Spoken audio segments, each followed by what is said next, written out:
Saudara-saudara kaum muslimin yang berbahagia, ini merupakan analisa sosial bahwa pada suatu saat nanti akan terjadi di tengah-tengah umat di mana kita dihantam dan diserbu dari segala macam penjuru.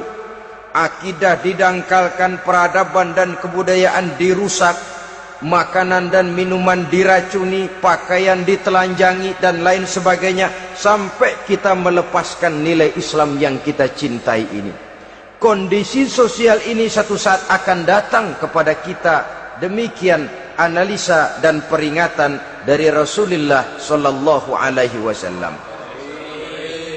Marilah sekarang kita melihat, adalah benar bahwa di zaman sekarang kita insya Allah tidak akan mengalami perang Badar sehebat yang pernah dialami oleh Rasul dan para sahabatnya.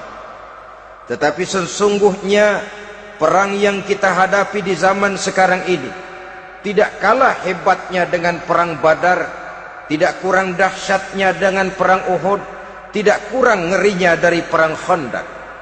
Hanya saja yang kita hadapi sekarang ini bukan ujung pedang, bukan ujung tombak, bukan ujung panah. Yang kita hadapi sekarang ini adalah perang akidah, perang ideologi, perang mempertahankan keyakinan. Yang kalau kita kalah sekarang, kita memang masih beragama. Tetapi anak kita, cucu kita, generasi yang akan hidup 5, 10, 20, 30 tahun yang akan datang, wallahu a'lam bissawab. Islam, saudara-saudaraku, tidak mungkin hilang dari dunia. Tetapi tidak mustahil Islam gulung tikar dari desa kita. Tidak mustahil Islam gulung tikar dari kampung dan kota kita, jikalau kita tidak menjaganya, jikalau kita tidak memeliharanya, bahkan jikalau kita tidak mewariskannya kepada anak-anak kita, generasi yang akan datang. Marilah kita mengingat sejenak bagaimana Islam di Spanyol yang pernah jaya, pernah mewarnai daratan Eropa, dan yang sekarang hanya sekedar tinggal ceritanya saja. Ini pernah diperingatkan oleh Rasul dalam satu hadis, sayati ala ummati zamanun la yabqal Islam illa ismun wala minal Quran illa rasmun. Akan datang satu masa di tengah umatku di mana pada masa itu Islam ada tapi hanya tinggal sekedar namanya saja, dan Quran pun ada tapi cuma sekedar tinggal tulisannya saja. Apabila kita tidak mewariskan ini kepada generasi yang akan datang, maka serbuan-serbuan dari berbagai macam penjuru dari hari ke hari semakin kita rasakan kehebatannya. Tidak mustahil sejarah Spanyol akan terjadi di desa kita, akan terjadi di kampung kita, akan terjadi di kota kita.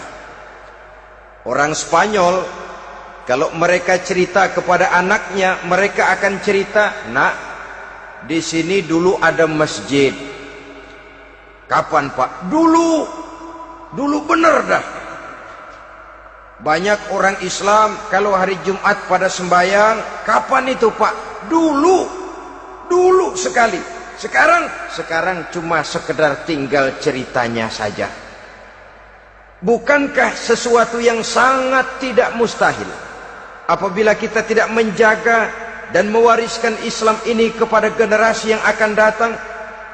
Maka serbuan-serbuan akan membawakan hasil yang diinginkan oleh para penyerbu itu tadi.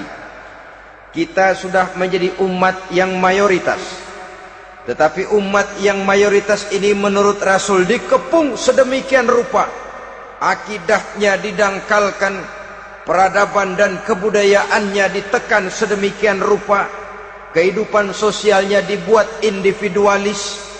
Kemudian dari segi pergaulan, pakaian, makanan, minuman dan sebagainya diracuni, sampai dia tidak lagi berpegang teguh kepada agamanya.